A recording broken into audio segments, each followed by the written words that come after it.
உனக்கு சேர்த்து அவன் போராடிட்டு இருக்கான். 100 பேர் 1000 பேர் 1,00,000 பேர் செய்ய வேண்டியதெல்லாம் அங்க ஒருத்தன் செஞ்சுக்கிட்டு இருக்கான். அப்ப அவனுக்கு எவ்வளவு பிரச்சனை இருக்கும்.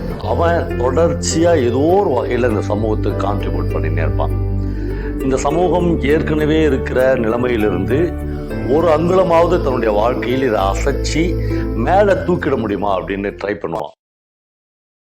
ஒரு தீயில சொல்லெடுத்து ஒளி போடுற கையெழுத்து அன்னொருவ வந்திருக்காடு.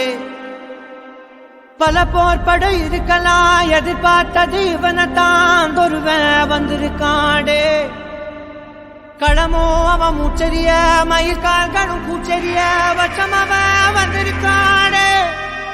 அட நம்ம நினைச்சது நடந்துருமா, சிங்கம் மறுபடி திரும்புதம்மா. முன்ன ஒரு கதை இருந்ததம்மா, இப்ப உரு கொண்டு இறங்குதம்மா. நட்சத்திரம் ஒண்ணு தெரியுதம்மா, நின்ன இடம் பத்தி எரியுதம்மா. அச்சம் கொண்ட மனம் ஒரு வரமா, அந்த ஒருவனை அடையுதம்மா.